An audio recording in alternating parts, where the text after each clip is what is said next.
Friday, Feedback Friday, the feedbackiest day of the week. Ha! I think that was a little out of tune, but that's okay. I've been mass recording things today because I want to take a day off, one day off. And so I have to pre-record everything. That's the thing about doing YouTube. You don't get days off, okay? It's not like you have to work some weekends. You work all weekends. There's no such thing as a weekend in entertainment. So think about that, guys, the next time you complain about me doing a preview every other week for the video that's coming up instead of the actual video. Because I can only move so fast. This is a part-time job. I actually have 3 day jobs, actually. But that is not what this Feedback Friday is going to be about for the most part. It's going to be about the comments on my Bernie Bros video that apparently got kind of out of control. Somebody said to me, "Who did you piss off now?" And I was like, "Why?" And they told me there were some special comments that were ironically sort of proving my point about certain rabid Bernie Sanders supporters. And so I decided, I tend to read the first 10 comments and take a break and try to go back in a couple days. But after hearing that, I deliberately did not read anymore. And I'll admit that, because I don't need to read people getting whipped up into a lather that way, because how do I put this? I try to take people in earnest. So if someone is upset at me, I try to take that as sincere upset instead of dismissing them as a troll. I don't like dismissing people as trolls. Okay? I have a very high bar to call troll. But politics is a different game. I know the political game. I know that there are people that just do searches on certain topics and just yell at people on the internet, because that's what keyboard warriors do. And I don't necessarily see them as indicative of the whole. So I want to be clear again that I am not talking to the vast majority of Bernie Sanders supporters who can hold a sane conversation about why they support their candidate. Like I said in the previous video, I'm not even American. I don't have a vote. I don't have to make a choice. And I admit that it would be a difficult choice. It would be like a head versus heart choice for me if I had to vote in the U.S. election. But, again, I'm speaking as someone who lives in Canada and has, mostly universal health care. We don't have everything paid for. That's a misnomer. But we do get, we get emergency services, but not ambulance services paid for. If you have to take an ambulance, it's $75 to $125, depending on where you live. There are certain services covered, but say if you want, a cast that isn't going to fall apart if you get the least bit of water on it, you have to pay for that. Surgery is covered, but not your aftercare, so no physiotherapy is covered. And drugs aren't covered unless you're on our version of I forget if it's Medicare or Medicaid that's for old people, but we have old people's drugs are covered and the poor's drugs are covered. But for most Canadians, drugs are not covered as part of government health care. But a hospital will treat you if you show up in emergency. You don't have to worry about insurance. You can go to the doctor and not have fee for a visit, although more and more doctors are operating off of OHIP, because that's our provincial healthcare thing. Our healthcare, we have the Canada Health Act, which is a federal act, but our health services are administered by the provinces and territories.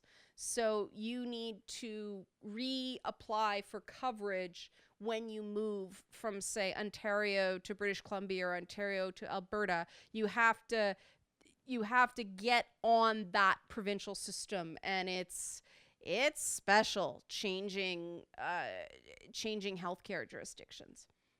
Not as hard as trying to go off, what do they call it, off network or whatever, the hospitals with the insurance. It's still a superior system. But this is a long way of saying, like, look, it's hard for Canadians to understand why Americans don't get why universal healthcare is good and less expensive in the long run. We don't understand why Americans would rather pay $2,000 in healthcare premiums than $1,200 in a tax increase. Like, you end up paying less, but it's a tax, so people don't like it. Like, I get it. It's the idea of the thing. In a lot of ways, universal healthcare makes sense. I mean, that's one of the big things keeping me in Canada is that healthcare, because, like, I worked it out years ago, and I'd have to make like 5 times the money that I make here to make a move to the States make sense to work in the media, because of the extra cost of insurance and the extra cost of living in the big hubs like Chicago, New York, LA. Unless you want to live in a shithole, you're paying through the nose. And then there's healthcare on top of that. And then there's all these additional charges because we pay more in taxes, so we don't have to pay out of pocket, because it's always more expensive as a single person paying for something than a large pool of people with more negotiating power. But I know there's all these horror stories and everything like that, but that's just the Canadian perspective. We don't get it because we've had universal healthcare since, oh god, I'm not going to say it because I'm going to mess up the date, but so obviously, like, what Bernie Sanders is saying to me makes sense. But then I know that other people have tried, including Hillary Clinton in the 1990s, and it didn't work. And this is why I made that comment that apparently upset a lot of people, that it's the difference between a pragmatic progressive and an idealist progressive. That's where I'm coming from, guys. There is no need to freak out about statements like that. Okay? You want to get into the character of the various politicians. Here's my attitude about the character of a politician. Unless I know otherwise, because I know the person, I'm going to assume that the character of a politician is bad by my standards.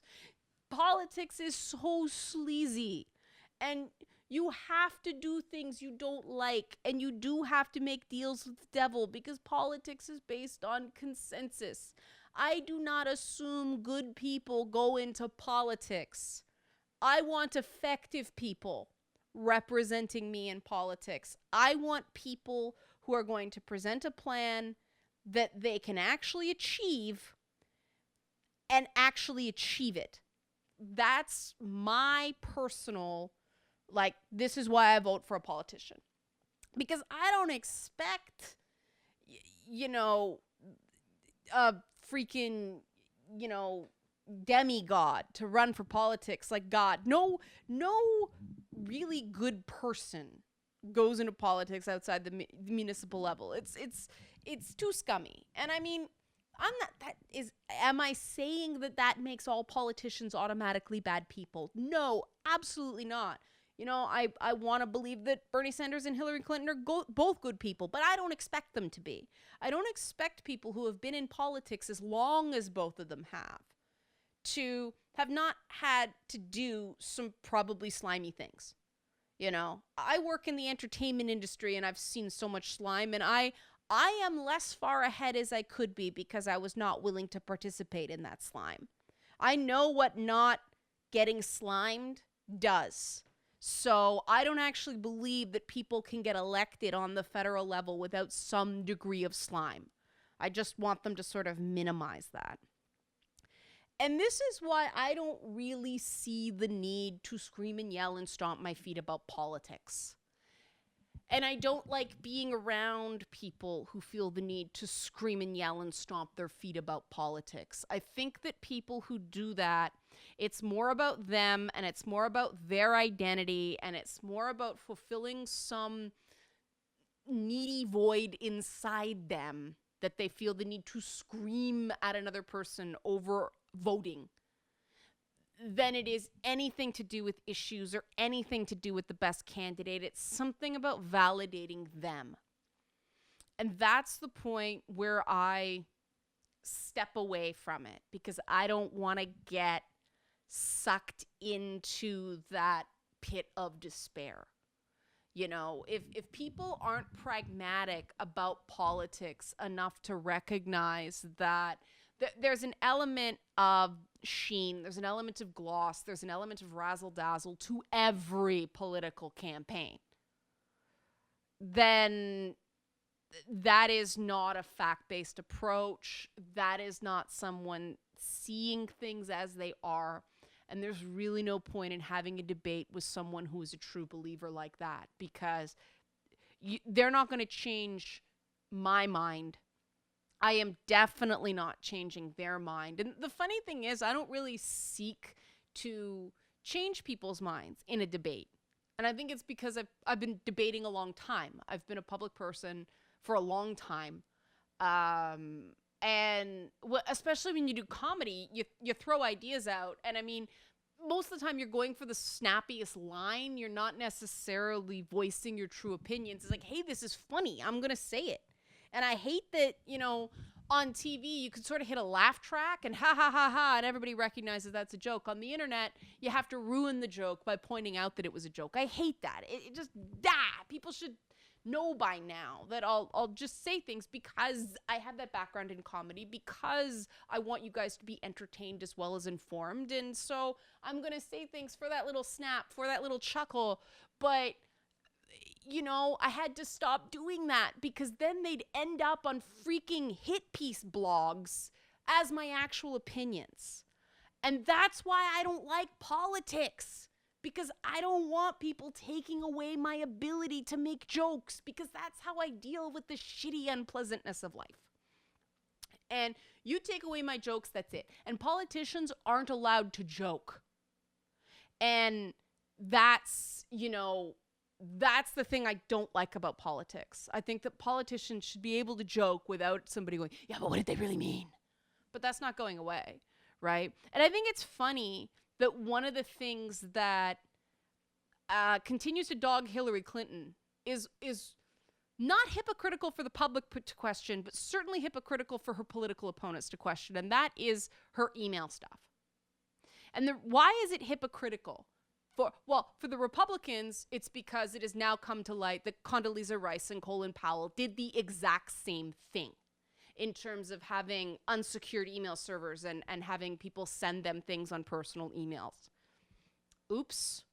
While the Republicans can't exactly claim that Hillary Clinton should be in jail, because guess what? Then you got to investigate Condi and Colin too. And I don't think anybody wants to start investigating every Secretary of State down the line since email was invented, right? But the Bernie Sanders people who continue to argue this are also hypocritical in their own way. Because Bernie Sanders was the guy who said at the debate, nobody cares about your damn emails, Hillary. That is your candidate, guys, talking about that. He's the one that said she is his friend. He respects her. So why aren't you following the wishes of your candidate and chill the hell out? Like, I don't advocate this for anybody, but smoke a damn joint and masturbate. Do something to calm that anger down, because even your candidate doesn't support what you're doing. I mean, the Republicans, they're tearing each other apart. So in some ways, the Republicans are actually being sort of truer to the core values they espouse than the extreme liberals on the Democratic side right now. And that just, I sit back and I go, oh man, get the popcorn, because this is crazy. And I really do think, because Bernie and Hillary have worked together for so long, and because they do seem to have regard for each other, even though they disagreed, even though there's been some like back and forth, they seem to genuinely respect each other. And I think that's something that their supporters should both follow. And and unfortunately, you've got that sort of youth radical feminist camp on both, and that's the part where I sort of go, there is no reasoning with campus radicals of any stripes. So if you encounter one of those, just don't bother talking to them.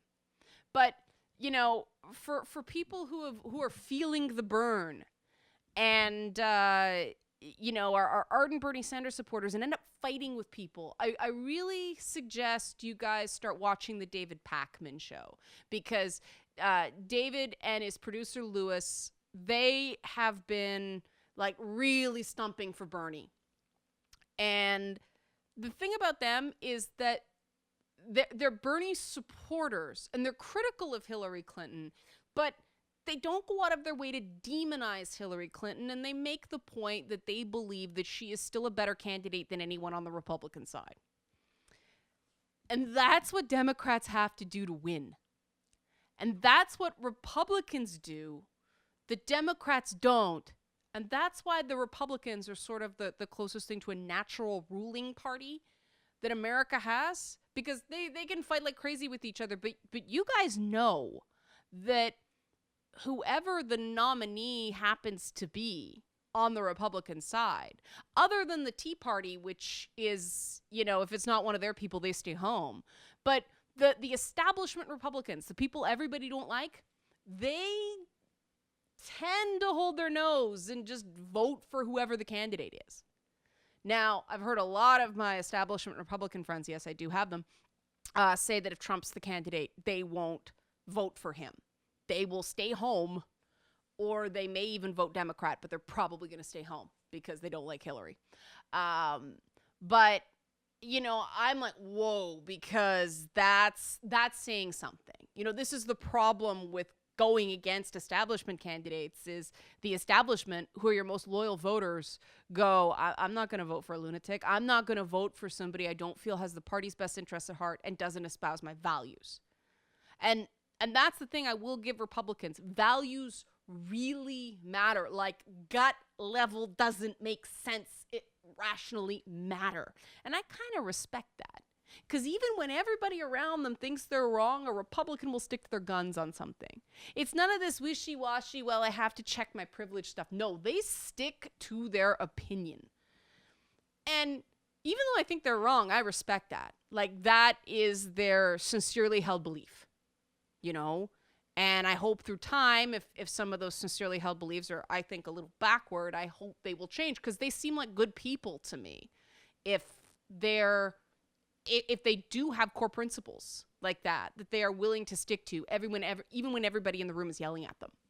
And, unfortunately, the people on the Democrat side right now that I'm seeing that have these, tried and true liberal principles, they're the ones doing the yelling.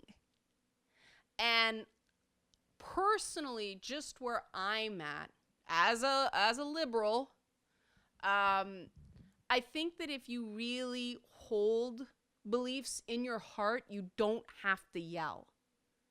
And that's why I've been really put off by, for some odd reason, it's Bernie Sanders supporters doing the yelling at me. I don't know if they assume that I'm Team Clinton because I'm a feminist over a certain age or what, but I don't get the anger from Clinton supporters, and I've made it pretty clear multiple times. I'm Canadian. I can't vote. So I can sort of ask questions and say, hey, I like this part about Hillary. I like this part about Bernie. I mean, I have sort of personal connections to both of them, because I went to see Hillary Clinton speak when she was in town, and I thought she was great. And, one of the things she talked about is, that quote you hear from people, take criticism seriously, but not personally. I mean, I was like, heart, and frame that on my wall. And, I repeat that to myself. She told the crowd to stop whining about it being difficult to be a woman. Like, guys, if you hear this woman speak, she's got some good things to say. But then, my best friend is from Vermont, and so I've been down there, and Bernie is like love when you're in Vermont. Like Bernie is the guy. He's like everybody's uncle. So I feel warmly towards him as well. And like I said, I'm really glad I don't have to make a decision, because I don't like registering as a political party. I'd probably be an independent. I wouldn't be a registered Democrat, so I wouldn't primary or caucus anyway. But, I'm glad I don't have to make that choice. But I'd like people who do have to make that choice to stop tearing each other apart. That's what I want. I don't want to tell your candidate is bad. I want you to stop tearing each other apart. Because the Republicans can do that and then it's still all okay. But us liberals, we're not good at it. We're kind of weenie when it comes to this stuff. We hurt more. We I need more wheatgrass and tofu when and I eat both, so I can make that joke. See, joke! But, we are less good at scrapping it out and then getting the job done later. And I'm not saying the Republicans are perfect that way because the Tea Party happened. But, what's the liberal Tea Party? There isn't sort of an organized anything. It's just everywhere. And I'm tired of watching liberals just scream at each other. With, no true Scotsman arguments and not really a liberal. I'm tired of it. It's weak sauce. It's a bad argument. It's not a way to win. And I'm not saying that as like a political operative. I'm saying that as, like I said, an outsider who has no horse in this race. But if you heard that beeping, that is my oven timer telling me my dinner is done. So I am going to go eat trout and leave you with that. And if anybody's angry or butthurt about anything I just said, I really don't care. Because you shouldn't be. It's just my opinion. Opinions can't hurt you.